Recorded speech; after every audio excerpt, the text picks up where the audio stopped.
Call for assistance window on the iGen4 digital production press. On the shortcut toolbar on the left-hand side of your screen on the press interface, click on the Administration button.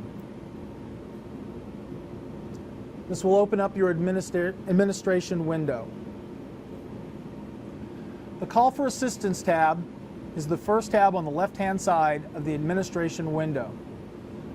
Under this tab, we have current customer information, such as name, address, key contact name, telephone number, service contract, which is usually filled out upon install of the machine. On the right-hand side of the screen, we have a pull-down menu that allows us to see the last 25 primary faults, last 200 function printer faults, last 100 log-only printer faults, active statuses, HFSI's due, last 20 DFE errors, snapshots, and license activity log. Under the Call for Assistance screen Options menu, we have Save All Data and Call for Assistance Data Submission.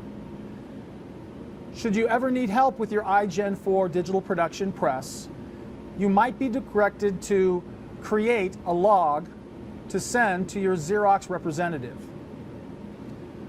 This is done under the Options menu. First, Save All Data.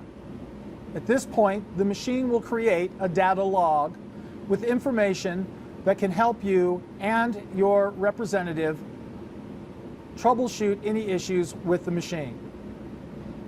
Once the log has been created, go to Call for Assistance Data Submission. This window allows you to submit the log to Xerox. You can select from Press and Service, DFE Press and Service, and Service. Select Submit, and the log will be submitted to Xerox. Once the log has completed transmitting, close the window.